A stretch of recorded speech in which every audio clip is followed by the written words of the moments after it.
배달교 성도 여러분, 한 주간도 잘 보내고 계시지요? 오늘도 열왕기상 말씀을 살펴보면서 또한 은혜를 나누고자 합니다. 지난주에는 아람의 왕 벤하닷이 북이스라엘을 침공하고 들어와서 굴욕적인 항복을 요구하게 되었고, 아합 왕은 장로들과 협의한 결과 결사항전으로 싸우기로 한 그 부분을 우리가 한번 살펴보았습니다. 이제 아람은요, 사마리아를 대대적으로 공격을 하게 되었고, 또한 적은 인원으로 불리한 싸움을 벌인 이스라엘이지만은 오늘 말씀을 보시게 되면 예상 밖으로 승리를 거두게 됩니다. 근데 이것은요, 그 아합 왕이 하나님의 말씀에 순종해서 이긴 것은 결코 아닙니다. 오히려 하나님께서 먼저 은혜를 베푸셔서 잠깐 그 아합으로 하여금 승리를 안겨준 것이다 라는 그런 말씀입니다. 그렇게 함으로 해서 아합 왕으로 하여금 죄에서 돌이켜 하나님의 말씀대로 살기 위함이었었습니다. 이렇게 아합 왕은 먼저 찾아오신 그 하나님의 은혜를 체험하고도 하나님의 말씀을 어기며 또한 성전의 규례를 어기고 무고한 자를 죽이며 그의 재산을 빼앗는 죄를 지음으로 인해서 하나님의 심판을 피할 수 없게 되는 것입니다. 오늘 말씀을 보시면은 북이스라엘에게 승리를 예언하고 있는 그 선지자가 누구인지에 대해서는 밝히고 있지는 않습니다. 어떤 학자들은 그 당시에 활동하던 그 미가야나 엘리야 선지자를 거론하기는 합니다만은 가능성은 희박합니다. 단지 그 바알에게 무릎을 꿇지 않은 그 7,000명의 선지자를 예비하셨다라는 말씀으로 보아서 그 절체절명의 순간을 맞이한 이스라엘에게 그 하나님께서 문명의 선지자를 파견하시고 구원의 메시지를 전하게 하였다는 것으로 우리는 이해를 해야 할 것입니다. 사실 하나님께서는 그 전쟁의 승패가 중요하지는 않으셨습니다. 단지 그 아람의 벤하닷을 통해서 아합 왕의 그 우상숭배와 불의를 꾸짖고 다시 여호와 함께로 돌아와서 바른 왕이 되고 바른 이스라엘이 되기를 바라는 것뿐이었다라는 것을 또한 우리는 깨닫게 됩니다. 우리들도 마찬가지입니다.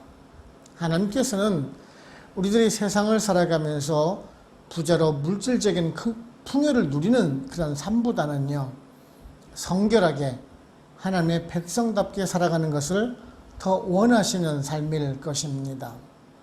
오늘은 1차적으로 이 북이스라엘을 침입한 이 아람과의 전쟁에서 승리하고 있는 모습을 살펴보면서요, 우리들에게 또한 어떠한 은혜를 주는지 한번 알아보도록 해보겠습니다.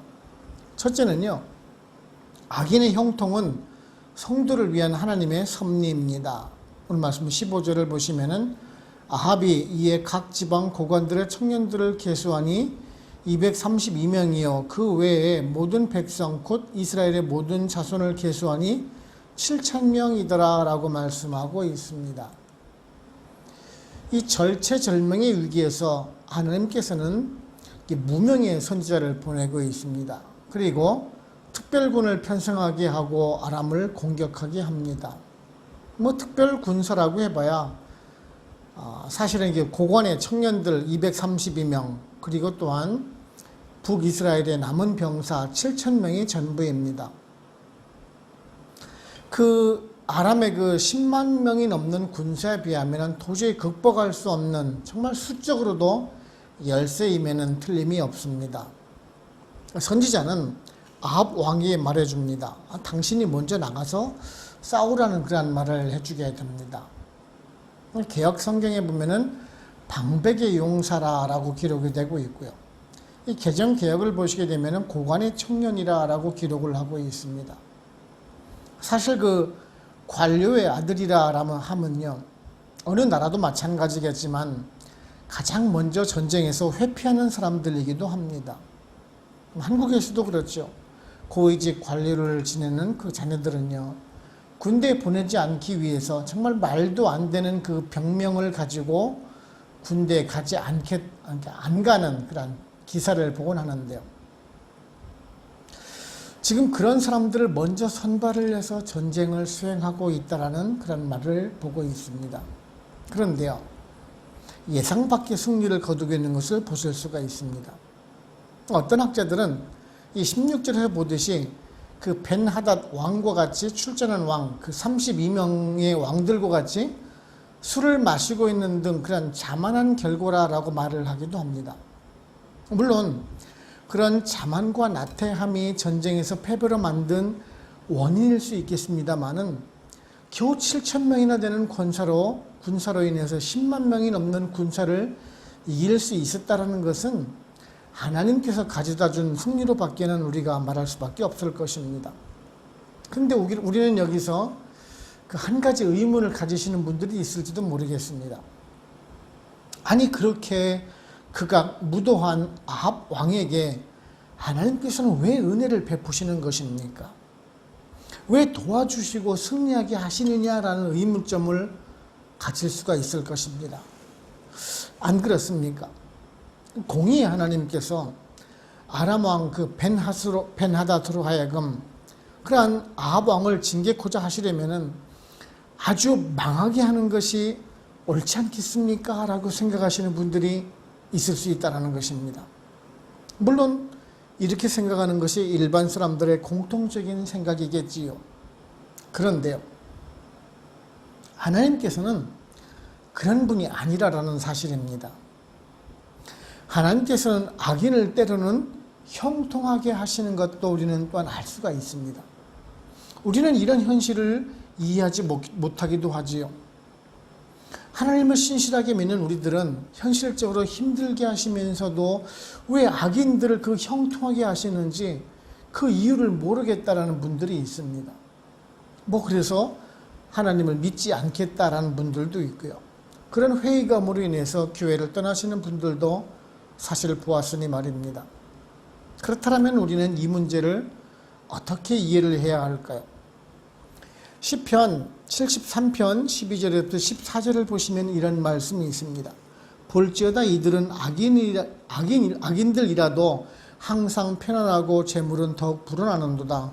내가 내 마음을 깨끗하게 하며 내 손을 씻어 무지하게 한 것이 실로 헛되도다.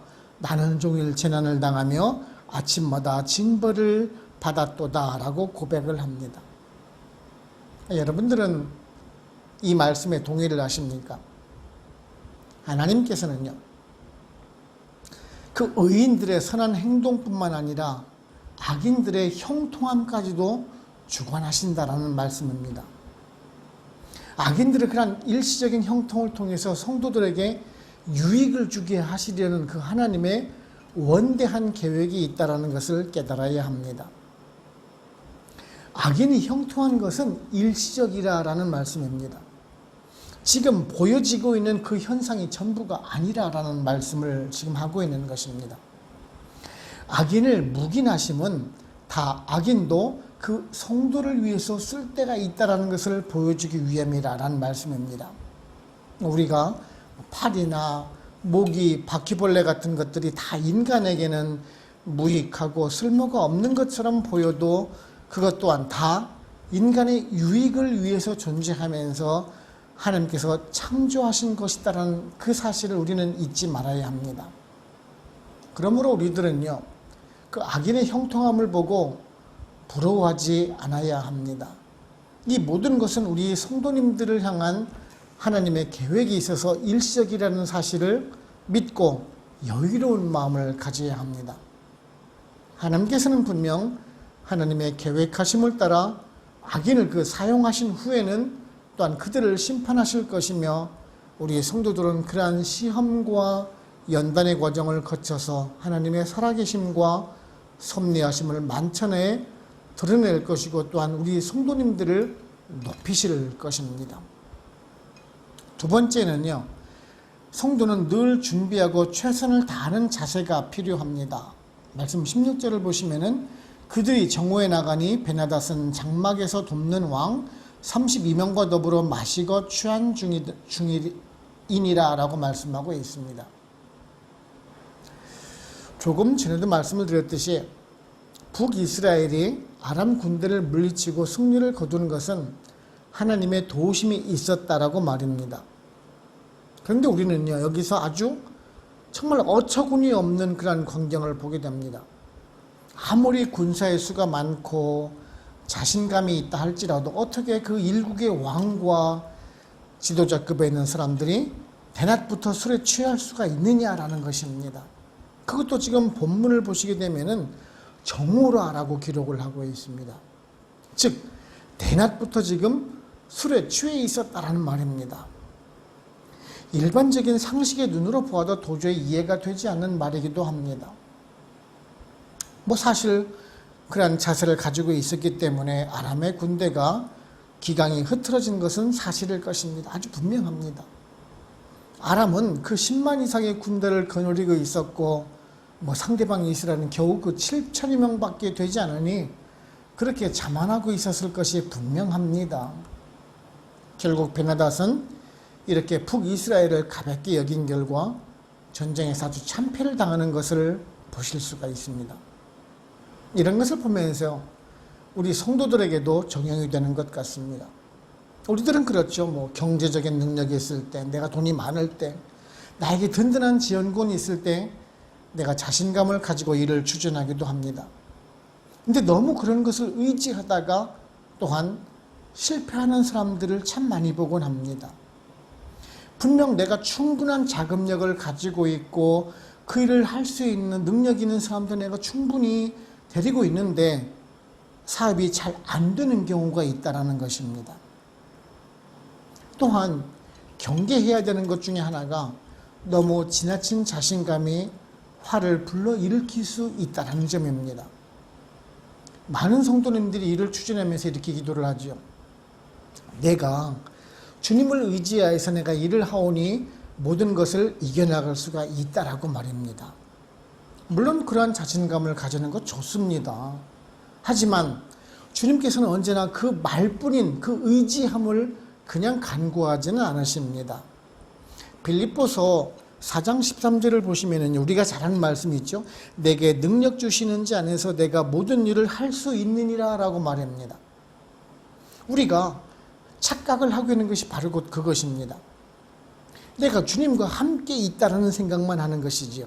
내가 주님과 함께 있으니까 최선을 다하지 않는 데 문제가 있다라는 것입니다. 지금 내가 모든 것을 할 수 있다라는 것은 모든 것을 다 이룰 수 있다라는 말이 결코 아닙니다. 무슨 일을 하든지 내가 최선을 다해서 열심히 한다라는 말입니다. 그럴 때 주님께서 도와주시고 이루어 주신다라는 말씀입니다. 어떤 성도님들은 기도만 하면은 모든 것이 주님이 다 이루어 주실 것이다라고 기도만 하시겠다라는 분들이 있습니다. 물론 그 기도 좋지요. 그런데 문제가 있다라는 것이지요. 그걸 행동으로 옮기지를 못하는 데 문제가 있습니다. 더 쉽게 설명을 드리면요. 하나님 내가 복권에 당첨되게 해주세요 라고 기도를 하고 있는데 정작 복권은 사지 않는 것과 같다라는 말씀입니다. 누가복음 22장을 보시게 되면 주님은 그 십자가의 길을 가실 것을 분명하게 알고 계심에도 불구하고 그 새벽에 핏방울이 그 땀방울이 핏방울이 되도록 힘써 기도하셨다는 것을 보게 됩니다. 그 성실하고 진지함이 있어야 된다는 말씀입니다. 그저 기도만 열심히 하는 것이 아니라 최선을 다해서 그 일이 이루어지도록 노력을 해야 한다는 말씀입니다. 우리 주변을 보면은요, 자신감만 가지고 있다가 실패하고 있는 사람들을 얼마나 많이 보아왔습니까? 내가 가지고 있는 경제력이, 돈이, 그 인맥이, 내가 가진 그 권력이 자신을 보호해주고 지켜줄 것이라 믿었는데 실패하는 경우를 정말 참 많이 보아옵니다. 베드로도 그렇죠. 모든 사람이 다 주를 버릴지라도 자신은 죽어도 주님을 배반하지 않겠다라고 맹세하였지만은 겨우 그 작은 여종의 질문 하나에 나는 주님을 모릅니다라고 부인하는 잘못을 저지르지 않습니까? 우리도 마찬가지입니다. 충분히 그럴 수 있는 사람이라는 말씀입니다. 우리 누구 중에서 누가 감히 강한 자라고 자부할 수 있는 사람이 누가 있겠습니까? 그래서 연약한 존재이기 때문에 주님의 보호와 도우심이 필요한 사람들이 바로 곧 우리라라는 사실입니다. 그렇기에 더욱더 자신의 연약함을 깨닫고 주님께 의지하면서 최선을 다하는 자세가 필요한 것입니다. 정말 작은 것이라도 소홀히 하지 않으면서 최선을 다하고 주님께 도움을 간구할 때 주님께서는 또한 우리를 도와주실 것입니다. 우리 베델교회 성도님들은 이러한 어떤 그 사탄의 공격에도 능히 물리칠 수 있는 그런 만반의 준비를 가지시고 자만하지 않으시며 늘 주님과 함께 동행하시는 그 삶을 사심으로 인해서 승리하는 인생을 살아가실 수 있기를 바랍니다. 세 번째는요, 하나님의 일도 계획과 준비가 필요한 것입니다. 20절을 보시면 각각 적군을 쳐 죽임에 아람 사람들이 도망하는지라 이스라엘이 쫓으니 아람 왕 베나다시 말을 타고 마병과 더불어 도망하여 피하니라 라고 말씀하고 있습니다. 이 아람 왕이 이끄는 고관의 아들들 그 232명 그리고 그 일반 군사 7,000명이 아람을 그 선제 공격을 하게 됩니다. 보통 그 성 안에서 수성전을 벌이고 있는 것이 유리한 것이죠. 근데 지금은 성 밖으로 나가서 지금 전투를 하고 있는 상황입니다. 그것도 지금 대낮에 기습 공격을 하고 있는 것입니다. 그리고 또한 이런 기습 작전도 아람 군대가 미리 탐지를 하고 있을 정도로 아주 대낮에 지금 공격을 하게 됩니다. 그럼에도 불구하고 지금 대승을 거두게 되죠. 그 이유가 무엇일까요? 물론 가장 근본적으로는 하나님의 도우심이 있었겠지요. 그리고 아람의 군사 지도부가 너무 자만했던 것도 사실입니다. 대낮부터 술에 취해 있을 정도였으니까 말입니다. 그런데 우리들은요, 그 말씀 구절에서도 또한 승리의 요인을 찾을 수가 있어야 합니다.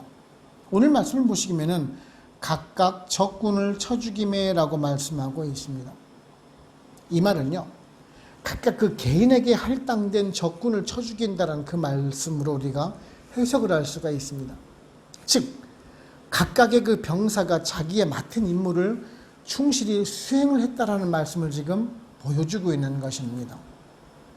즉, 어느 부대는 어느 쪽을 공격하고 어느 부대는 어느 쪽을 방어하고 하는 그런 치밀한 계획이 수립되어 있다는 말입니다. 그저 그냥 마구잡이식으로 공격을 했다는 말이 결코 아닙니다. 다시 말씀을 드리면은 북이스라엘이 승리를 거둘 수 있었던 요인은 하나님의 도우심이 있었고 아람의 자만이 또한 화를 불러일으켰지만은 또 다른 하나는 북이스라엘의 치밀한 계획과 준비가 있었다는 것을 말씀해주고 있습니다. 이런 것은 사실 우리들도 마찬가지입니다.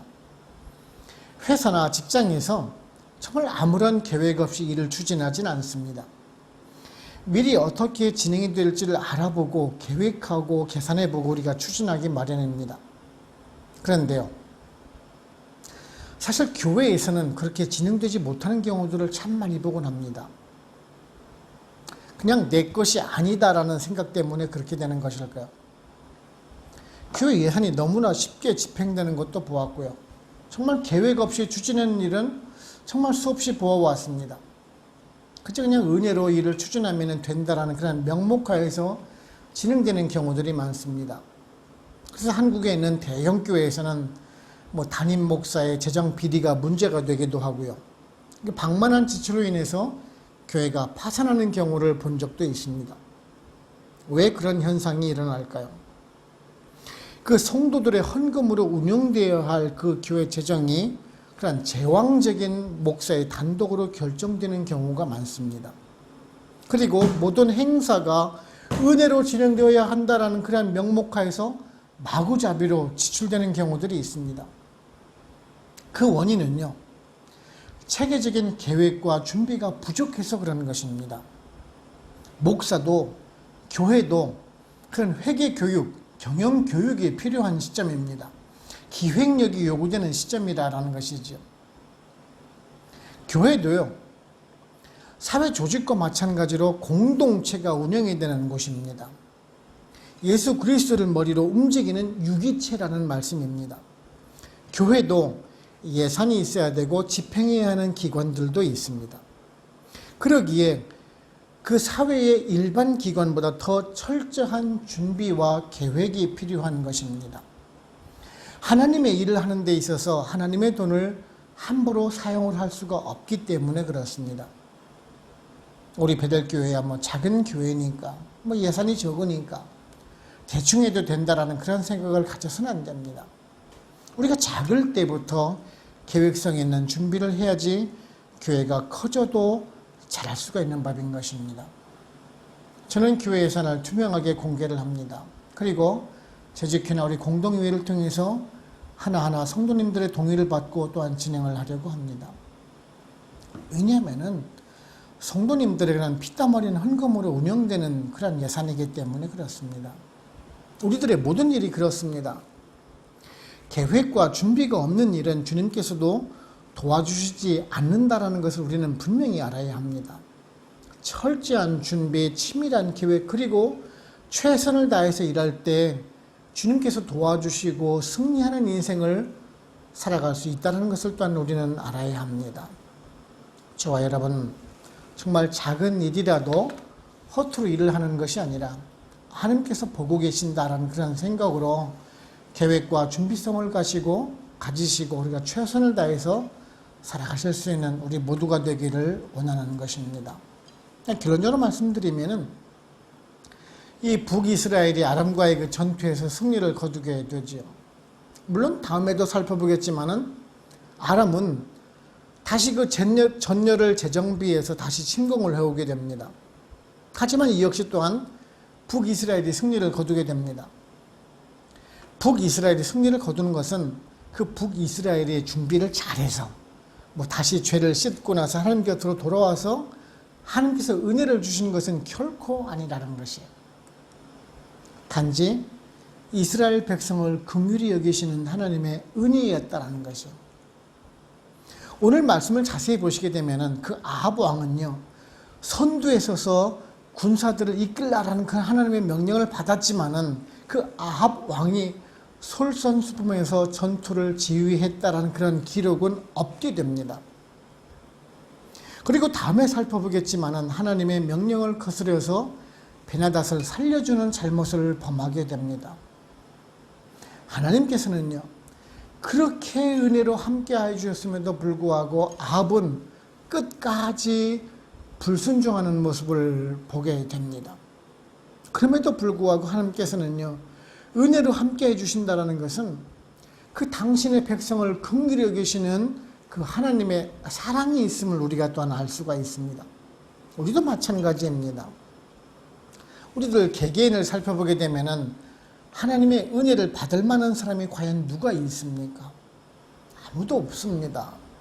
그럼에도 불구하고 우리들을 사랑하시고 예수 그리스도를 만나서 구원받게 해주신 그 은혜가 무엇입니까? 그 죄인을 사랑하시는 하나님의 지극한 사랑하심이 아닙니까?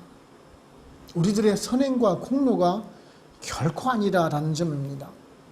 그러기에 우리들은요, 더욱더 낮아지고 겸손한 신앙인이 되어야 할 것입니다. 죄인을 불러주신 그 하나님의 은혜에 감사함으로 살아가야 한다는 것입니다.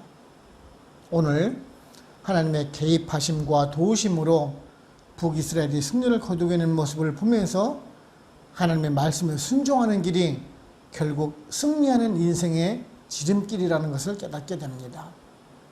저와 여러분, 영적인 전쟁을 벌이면서 살아가고 있는 이때에 더욱더 영적인 각성의 마음을 가지고 우리가 늘 깨어있으면서 오직 우리를 향하신 그 하나님의 마음을 헤아리면서 더욱더 감사한 마음을 가지고 최선을 다해서 하나님께 헌신하는 자세로 살아가실 수 있는 우리 베델교회 모든 성도님들 다 되시기를 주님의 이름으로 축원을 합니다. 기도하겠습니다. 하나님 아버지 감사합니다. 오늘도 저희들에게 말씀을 통해서 교훈해 주시니 감사를 드립니다. 북이스라엘 침공한 아람 군대에 맞서 싸워 이기고 있는 모습을 살펴보면서 단지 아합 왕이 하나님의 말씀에 순종하여서 이긴 것이 아니고 북이스라엘이 또 용맹에서 이긴 것도 아님을 일단 우리가 알게 됩니다. 모든 것이 하나님의 은혜로 보호 인도하셔서 다시 성결하게 하나님의 백성으로 살게 하시려는 그 하나님의 깊은 뜻임을 또한 우리가 알게 됩니다.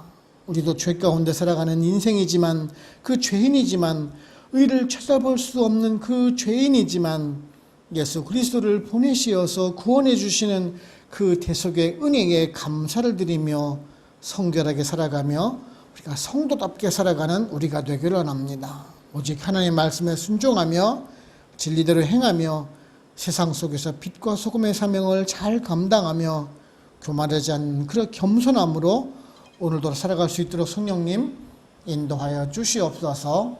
또 이제 남은 한 주간도 주님 손에 온전히 의탁드리옵고 우리를 주에서 구원하신 예수 그리스도의 이름으로 감사하며 기도하옵나이다. 아멘. 축도를 마칩니다.